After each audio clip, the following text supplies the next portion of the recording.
Oh.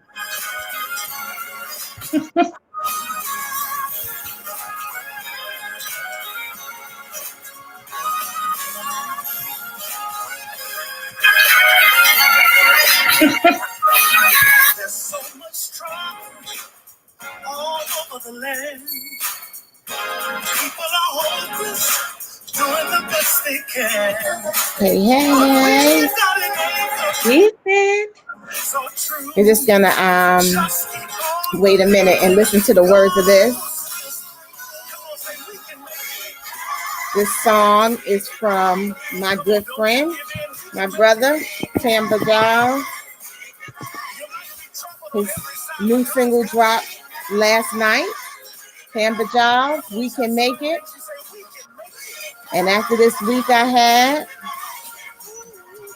just a reminder. Yes, we're burning on every side. Often perplexed, but never in despair. This is a promise God has given us. He said, cast your cares upon me.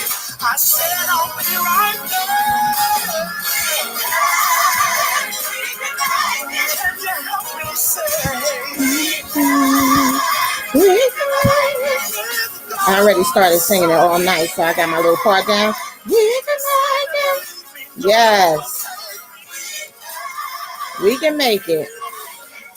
All right, all right, all right. We can make it. I think that's a good little place to stop. That's my boy, Tamba Giles out of Baltimore.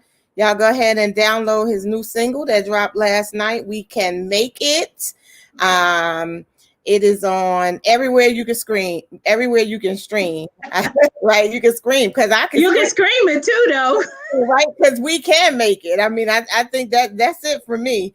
We can make it. I think after midnight last night, I listened to it when it dropped, and he said he thought we talked about it was, the song for the time, and that is it. Perplex, but we can make it. So Tamba, I love the song. I encourage you guys, go on, download it and listen to the whole thing and rock with it because we can make it. We can make it. The little bit that you just played for me right there, I'm definitely going to download it. Definitely. I mean, it's a message that we all need right now. We can make it. And, let's just take a minute to just take that in right there, that message. That's it. We can make it. I don't know about you. I do know about you, but I'm going to speak for me. This year, I'm not even going to say just this year, but these past 2 years, there were times when I just didn't feel like I could make it, and that, and the struggle and the fear and the anxiety that comes with, health issues and different things that go on. But I made it. And so we can make it. Yeah, I mean, I know it's starting to become an old topic or old subject, COVID-19, coronavirus. Mm-hmm. But if someone had predicted or said to me, you're going to be on lockdown from March 13th until now, I would have been like, what? That's not even a thing. So I do think the words of his song, We Can Make It. And I think every day that we don't take it for granted, that it's entitled, that we go to sleep and we wake up and holding on to those words that we can make it, because God's not going to put more on us than we can handle as to God girls. But there are times when you do have to push to make it. Mm-hmm. And let me ask you, did you have to push this week at all? Did I have to push? So I'm just going to breathe through that first, because, I'm all about connecting to my breath. So let me just, yes, I had to push. This was Teachers Week back, which is normally filled with so much excitement. All summer you are out at the Walmart, at Staples, at Target. I'm in the dollar bins. I'm getting the 25-cent markers and crayons and highlighters. And, you're just preparing for another year and an opportunity. And this year that was not the case due to, we're all on lockdown. And so working or distance learning felt different. You know, we miss some of the anticipation, miss seeing our colleagues, you miss catching up with everybody from the summer. And there's a new level of expectation as to what we're going to do this year, because we know students have lost so much. And so the cost of not providing distance instruction correctly, the weight of that is on us as educators in Baltimore right now. So I was glad to be back, but it was a little heavy and I did have to push. Really did. Mm. Yeah. So, and I guess with expectation, it probably won't get any better next week. I think you'll be connecting to more breaths because what we're going to see is the children and the parents trying to get adjusted. I actually worked with some young people this week, and my encouragement was to not put too much on them this week, right? It was going to be a week of adjustment. And so try not to overwhelm their schedule. There's already an expectation of crazy that will come with the startup in the school system and everyone adjusting. And so I think that we will see that happening next week. So Yeah. I think I've been praying. I'm continuing to pray. I can feel kind of the heaviness all of a sudden just hit me because I'm looking at with these young people. I say it all the time. I don't work with children, but I do work with some teens, and I have these teens that are really, really struggling. And so the anxiety of what's going to happen because of the way it ended, just like you're saying, because of the way it ended last year. I think we see that.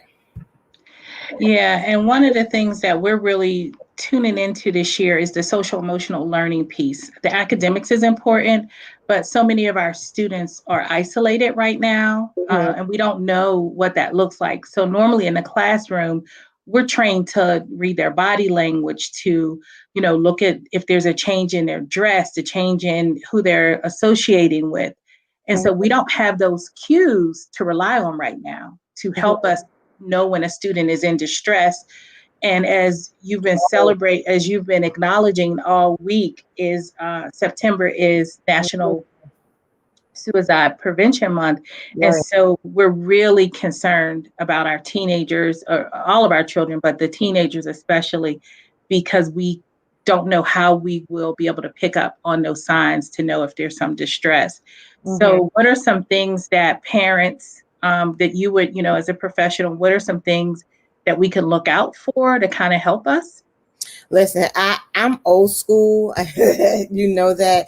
I think that it is important for parents to do body checks on their children. I didn't realize how popular cutting was until Pause, explain to us. I know what cutting is, but we may have some parents who don't know what that is. Dig a little deeper into that, please. Okay. And we're going to, let me just put the plug before I pause. Friday is going to be, we're going to mainly talk about suicide awareness, just because of what we're experiencing. So I think that, let me go to that. So cutting is where children, young people and old people, not just children, but they, intentionally inflict pain on themselves. So let me show you what cutting could look like. Let me show you what cutting could look. Here we go. Could look like. So it may look like this. Let me see how close. Okay. So right there, yeah. Okay, so cutting may look like this, where you're seeing these scars or marks. So because you can see the scars or marks, a lot of times children put them in places where they can't be seen.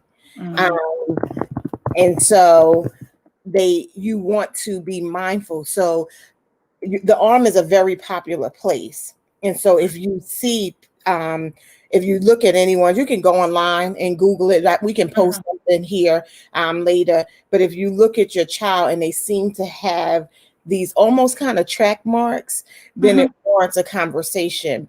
But now for children who have already been cutting, uh, and the parents know to look on the arms, they may cut on their stomach, or they may cut on their buttocks or their thighs. So they're going to cut at places that are less likely to be visible.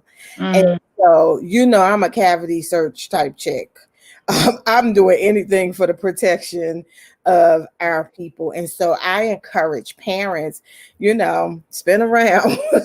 Let So me, why might a student or anybody, why might they cut?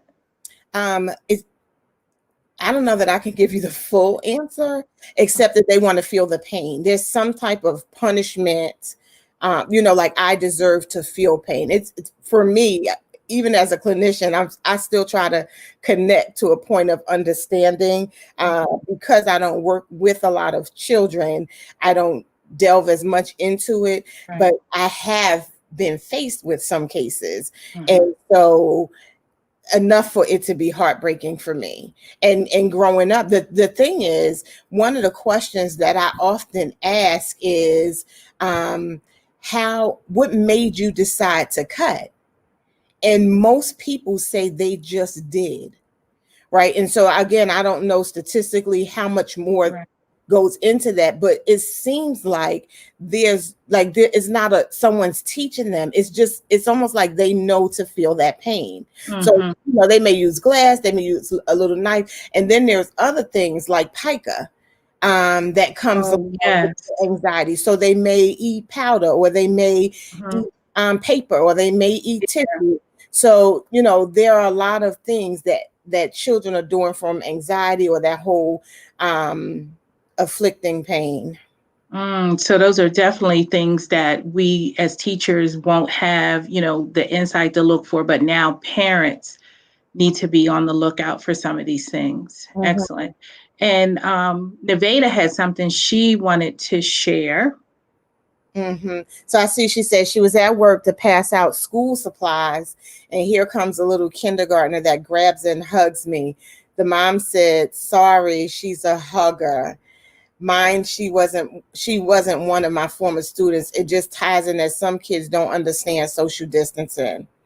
Man, Nevada, I wish Sonia was on here, my sister, because on the night that we were talking about, trying to talk about the decision to send her son back to school, we thought about all the things that he does with our lack of understanding of social distancing. And I'll go even one further. Is, yes, they don't understand social distancing, but it's the longing for affection. We are created for relationship and community. And so that little girl took the opportunity to feel love. And Mm. so I'm sure I know you, right? We know you as there's Sonia. We know you as the everything for children. So from daycare to educator to whatever it is, you played every role and wore every hat. And so I believe you probably are exuding, Yeah. that welcoming of, hey, hug me because I love the babies. Uh, but it is heartbreaking for me to, it's a great story, but it's heartbreaking because how many children Mhm. are longing for a hug? Yeah. And that's one of the hard things for me as an educator. I am a hugger, just like Veda, even in the high school. And I remember last 2 years ago when I went to the high school, I was thinking, these big kids, they're not, I'm gonna have to learn like fist bump and all of these things. And it was like the last day in March when we knew about the virus and we were, doing the foot taps and the elbow and doing these different things. And a couple of the students was like, Miss Mosley, give me my hug. We going on spring break, and and I hugged them because at that point we didn't really know what was the severity of the virus. And so I hugged them, and I tell you, I'm really grateful that I did take that opportunity now that, it's been going on so long. And for a lot of our students, it's the affection that they get from their teachers. Mm-hmm. Nothing, against what's going on in their home lives, but like you said, they are longing for that affection, that human touch, just to know that there's someone that cares about them. And so, I am definitely worried about our students and what it looks like for them to be home with distance learning.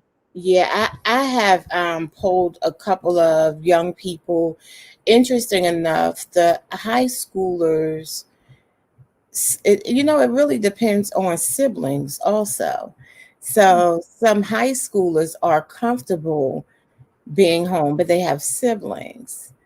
And then there are some people who are not comfortable being home. And so I think some of that is isolation. And so I, talked about some of that because some of these children are home alone with no interaction. And that's the difficult part. Yeah. I mean, all of this is hard. And then we have some that are, we know domestic violence has increased, but there's also abuse and some inappropriate things that are happening now to these young people who can't get away and break. School was a break for them. Mm-hmm. Yeah. I guess the thought of that is that school was a place of respite. And now where do they go? So I know for you, you have your group, your mentoring group that you do, but then you also have um, your regular students, and as the librarian or meter, you're like the catch-all. And so I think about them coming in there and reaching out, and now you do that through Google Meet, right? We've transitioned to remote a mentoring program, and the girls are like, some of them we're having a hard time getting them to log in to the virtual meet because it just doesn't have the same feeling. And so I had a meeting at 6:00 this evening, and we were just trying to talk about ways we could try to make it more engaging, trying to use some of the drawing features and some of the virtual games, and just really try to engage the students so that they can at least know that someone is there for them.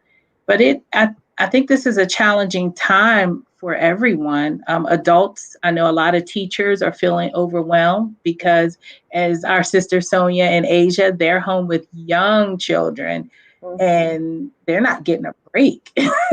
Not getting a break. And I talked to Zion a couple of days ago, like Tuesday or something, and I said, Zion, what did you learn today? Well, because every time I call, he's like, he wants to be able to talk at the same time. And so I was like, Zion, what did you learn today? And he's like, Then he starts naming, numbers or, those things. Mm-hmm. And then we see Christian on camera and he's 18 months. So he's watching his learning and he's jumping around. We're not even gonna, he's jumping around trying to pronounce some of the words. Wait, listen, Monica Krill said that the neighborhood kids are running wild. They come out to play because they've been in the house. So even the ones in the house running wild outside the house. Well, I mean, we're not created to be locked in. No.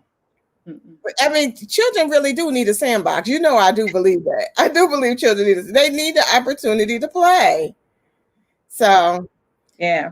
And then I'm wondering, what is the impact on the relationship? If you're home with younger children, how are the parents doing their date nights, and what impact does that have on intimacy? Oh, yes. Let's go there. Oh, I'm sorry. I don't have any children. Oh, my bad. Okay. Well, anyway, I digress. I forgot. This is public. Okay. All right. So you asked a great question. So let's ask those who are watching. What do you do? How do you, put it in the chat here. How do you still have date night when you're home with your children 24/7? What does that look like? I think some people would say melatonin.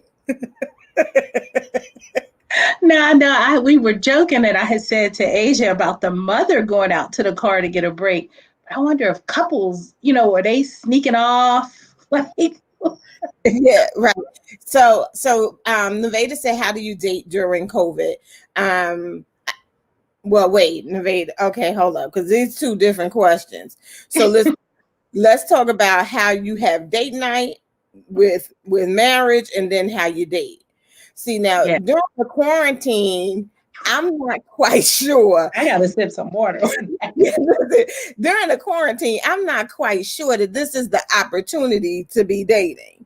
Because how do you connect? Now, I know in the beginning, all of the experts were saying that this is the perfect time to try dating apps and all of this. Listen, I just think it's predator central. I don't know. But I would just think okay, I have two words to answer that question, Navita: with caution. So I'm going with caution. With caution, yeah, definitely. Because at this point, there were other concerns when we were dating, other sexually transmitted diseases, but now you got to worry about COVID on top of everything else that was already out there. Yeah, and I don't really think. I mean, I not that I don't really think, but I absolutely know there's no pill for that, right? There's no shot for that, so you just want to be careful. Sonia, there she is. She said you have to wait until they're sleeping. Melatonin. And how many milligrams? What's the dosage you giving out? Get the purple bottle. So listen, I do as a man, and I'm sorry guys, like something keeps getting in my eye. I don't know, it's like shy brother. But yeah.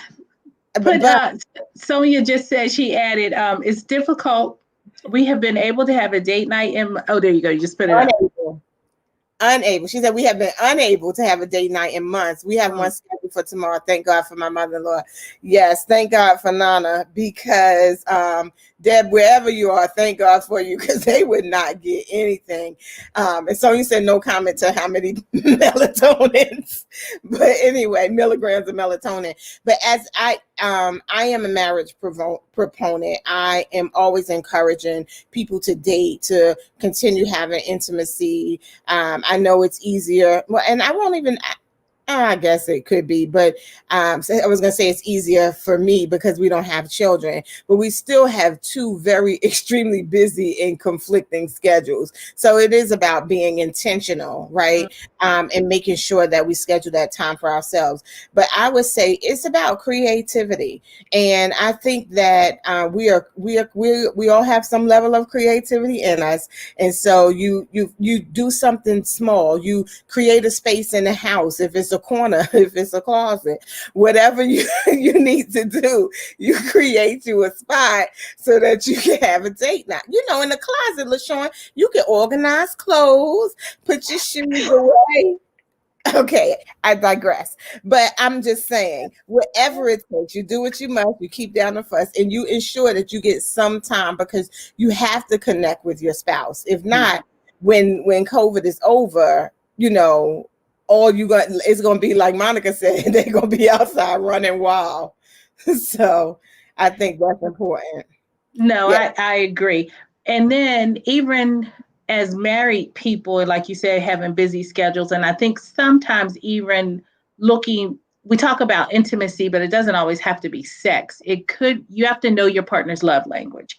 So I think that's important too right now, because you're not going to have the spontaneity that you've had in the past. So I think you have to dial up your partner's other love language. So if your partner loves service, this is a great opportunity for you to kind of reframe what you're thinking, instead of, oh, he wants me to make him lunch, to, oh, I get the opportunity, since I'm working from home, to make my spouse lunch or to do X, Y, Z, because it is now a gift and an opportunity. So I just think the creativity is definitely yes, sister, with the gift and the opportunity. Now, I'm not just happy because that's my brother getting lunch, but I'm just saying, I do notice the sister steps up her game. So COVID has been good for you. You do get that opportunity. And I remember us laughing, 2 or 3 months ago, like, are you cooking every day? Like, this is the LaShawn from 20 years ago. So as you approach what, your 25th anniversary? Yeah, I think he's gonna keep me. He says he's gonna keep me. I think he looked at the he did review the contract, and I think he got down to the fine print and was like, yeah.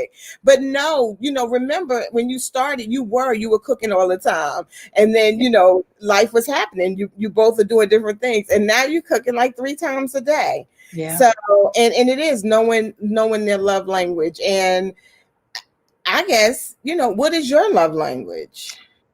Oh, that's a good question. It's probably service more than gifts. Like it's not really materialistic. So for me, it it is service. It is, and my husband loves to give me surprises. So those two things, yeah. So and the surprises come from listening to me because I won't ask for anything. So it's understanding that when he gives me a surprise, it's because he's been listening to something I've said or he's trying to solve a problem in my life. And that is my love language. Yes, and he is a problem solver. So I think that's good. I think the takeaway from that, just to recap from that little question, is be intentional.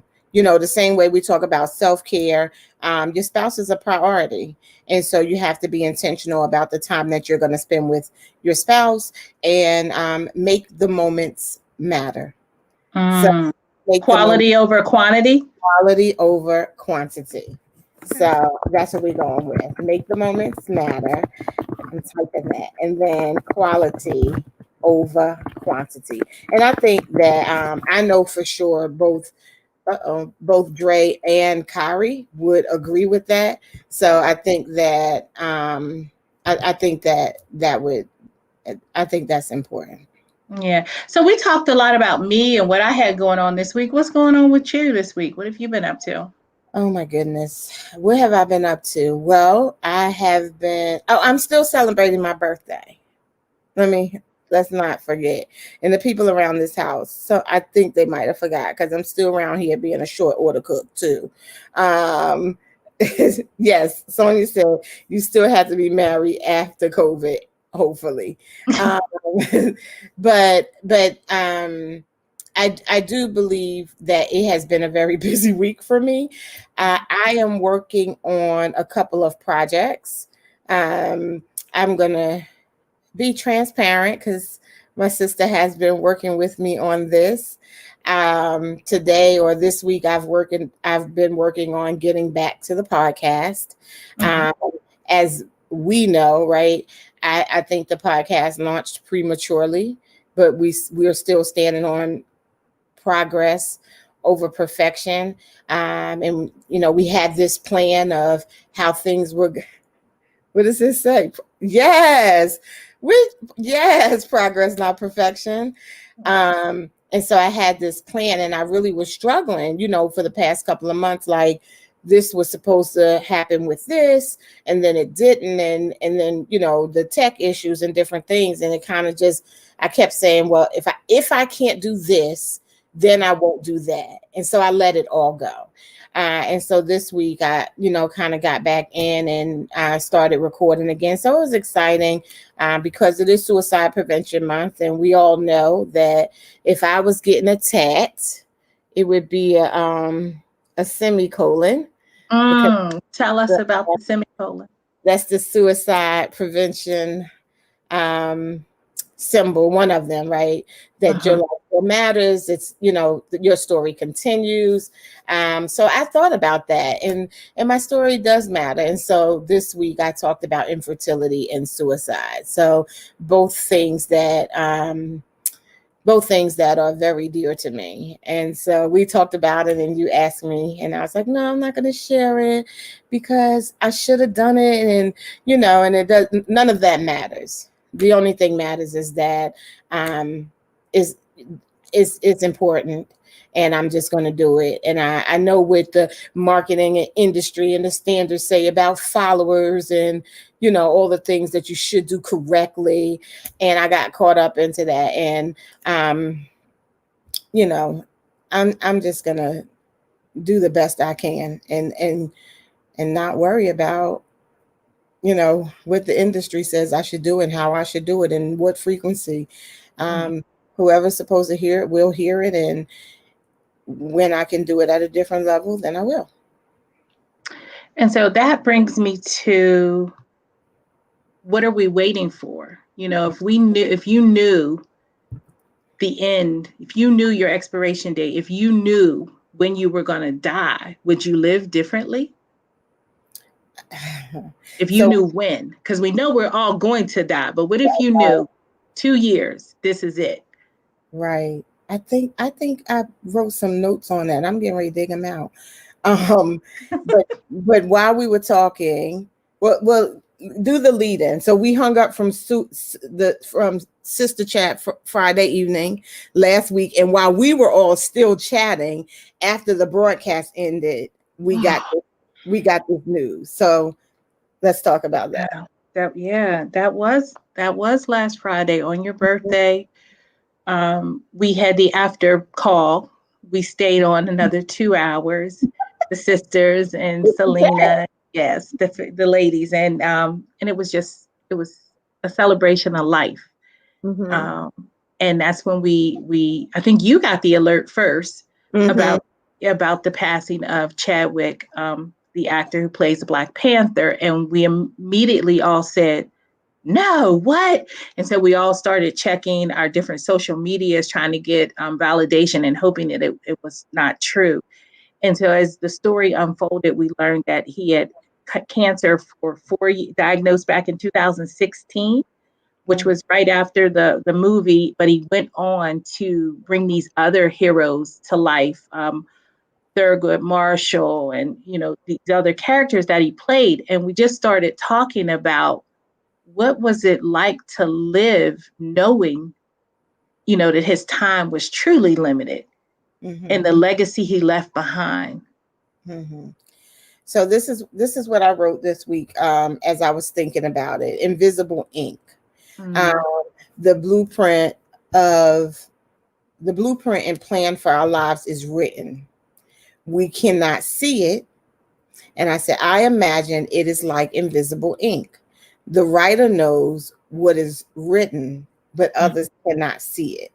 There is a timeout or date stamp on our life. It does exist, and we cannot see it, but it is there. You don't have to know when it is. You just need to live like you know it is there. And I think that prompted me to just go ahead and record, and these other projects that I have waiting in the I'm not ready balance.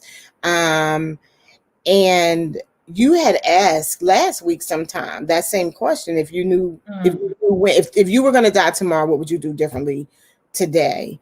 And as you know, in November of last year, for me, I had kind of turned the corner from a dark place, and I had decided to live. Right. Or not even a dark place, but a hard place. I'm not going to say a hard place. I say hard. Yeah. Yes. And so this hard place, I talked to everybody. I was like, this is what I'm doing. So in January, I sent everyone messages like, I will spend time with you this year, because I had decided I was going to live this year like it was my last. I had decided I was going to be intentional. I was showing up for everyone's birthday. We were going to do things. And that was the commitment that I made, because for me, I decided to live life like it's ending, not like I have so much time. And so I still have been trying to be intentional about that, just choosing to do things that I maybe wouldn't do for fear, I'll do them later. Well, what if later never comes? And so, one of Nana and Pop's favorite poems was, and I probably will post it, but if tomorrow starts without me. Both of them wanted that at their services. And it is true. If tomorrow starts without me, what do we do? You have to live. You have to. And then that brings up for me, when you say, if tomorrow started without me, that makes me think about what we're living now. Our actions will be the words of our obituary. So we can dictate how people remember us. by what we do now in the living. So I think that's pretty profound. And it takes a lot of courage and vulnerability, though, to live like this. Mm-hmm. So, what do you think your obituary would say? Mm. So at this point, I know it would talk about the legacy that I left behind, the hundreds of students that I've been fortunate enough to teach over the 22 years. I know my family would know that I love them, that I was there for them. I know I would like to know that God knows that I live to serve and honor Him. And I wasn't always perfect, though. It's not about perfection, but that I live to serve and help those around me. And my new thing is I want to leave joy. Anytime someone interacts with me, I want them to say that that was a joyful interaction. And so that takes that intentionality that we talk about. So I don't always get it right. I mean, sometimes we're tired, we're cranky, we're short on sleep. So there are times when we will get it wrong, but I think if we try to be intentional and live our lives thinking of the impact that we'll have on those around us, I definitely think that our obituaries would be pleasing, especially to God. That is what I live. I'm a God girl. So, and what would your obituary say? And I'm still writing it though. So well, let me just say it's going to continue. So I'm going to continue building the pages of that obituary. There it is. There it is. The pages are being unveiled. I would hope that my obituary would say that I made a difference. That I was a child of the King. Anyone who knows me knows that I love the Lord Jesus. I talk about him every chance I get, so I'll be trying not to over OJ. But one of the reasons last Friday was important for me, and I said it then, is because I got to hear the impact. It is emotional that I have had on other people. And I remember last year telling Kyrie that I was going to make a video. And in the video, I was going to I wanted him to play it at the 2 minute, at the funeral where people get the 2 minute reflections, 2 minute reflections. I don't think I've ever even heard this before. Oh, this is, I update my plan regularly. Right. And so sometime in the summer of last year, I told him that I wanted this video played, and it was going to say, listen, if you have not talked to me, if I do not know how you feel about me, don't get up here now and use up 2 minutes of somebody else's time, because I believe that people should know you care for them. People should know how you feel. So Kyrie said he would play it. It's to be determined. I won't know, but y'all will. But I think that, again, too, like you said, the pages of my story are being unveiled. But I would want somebody to say that I would want my obituary to read that I was a hope dispenser, that I was a change agent, that I was, a catalyst for making things happen, and that I loved like Christ has called me to love. That when people think about me, they can think about love. Maybe not me some time ago, but certainly me now.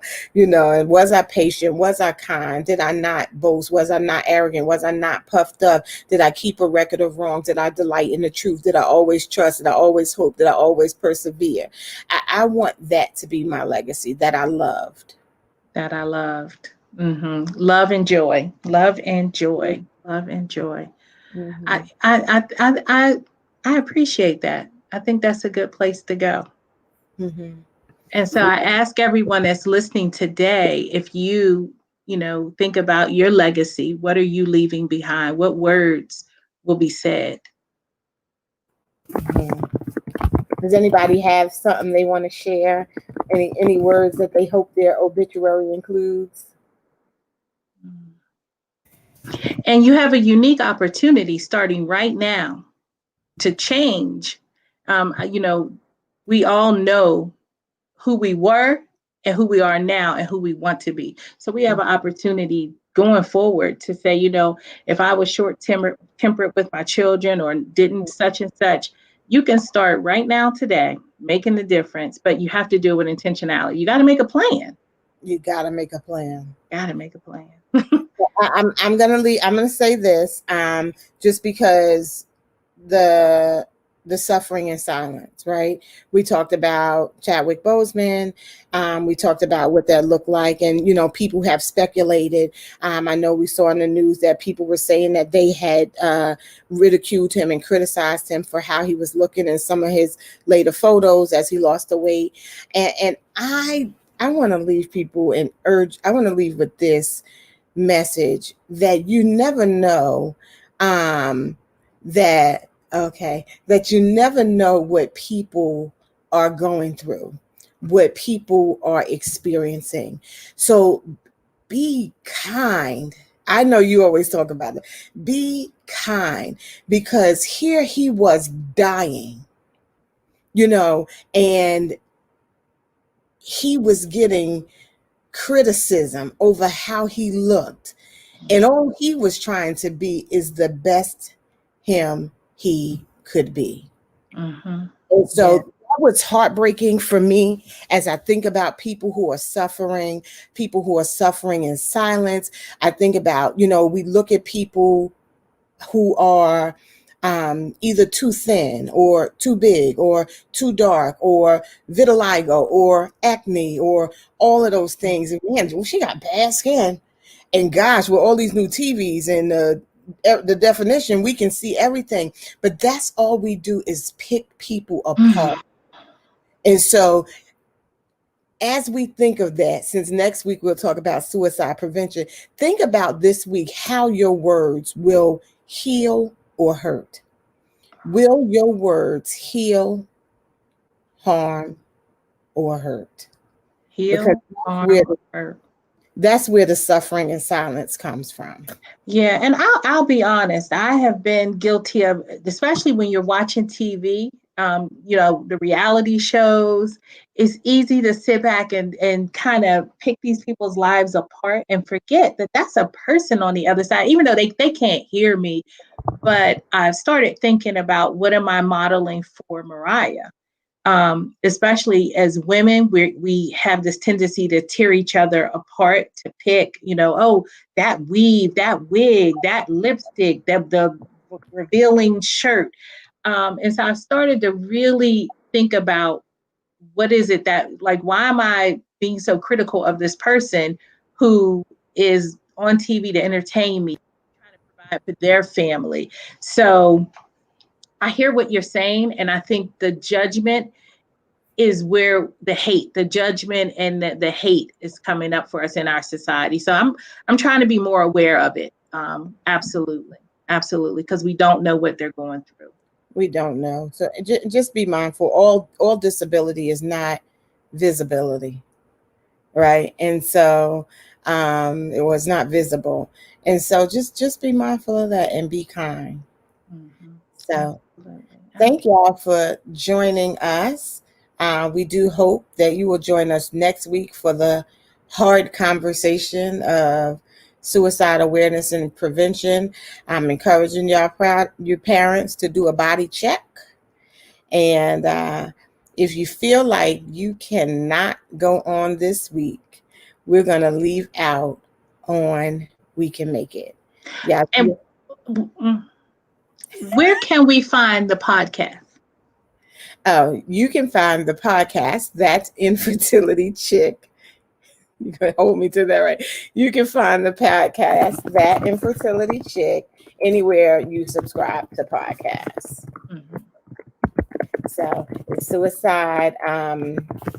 It is Suicide Prevention Edition, and it's my story, right? So it is what it is. It's my story. Absolutely. And thank you for everyone who tuned in this evening. And we really appreciate the interaction and the feedback. It really makes it more enjoyable. So we do appreciate that. And Nevada says she's going to join us one day. I almost brought it on tonight. We got her on reserve. So we know she has a lot to share. Absolutely. So we're going to head out. Sister said thank you, ladies. We're going to have the sisters back too. I think we all had a good time. Yeah, we're So working on trying to get the nieces on the children. So that's next. And then we've had a request that some people want to see the men. So we got to line up one time when Brian is around and Randy and Dre and Kyrie. We have to get the men involved as well. yes, Always a fun time, sister. And let me just say this. I love you. oh, I love you too, sister. And to think, almost 30 years ago, my mother dropped me off at that college, Janie, you? Cheney University, just so that I could meet you, so that you could become my sister. Who would have thunk it? Well, dog. All right. So we're going on my song from Tamba Giles. This is a new song by Tamba Giles. He's out of Baltimore, Maryland, and it is his single that dropped last night. And it's called We Can Make It. So I'm getting ready to play that as we go out. And then you guys have a great evening. Good night. Love you, sister. Love you back.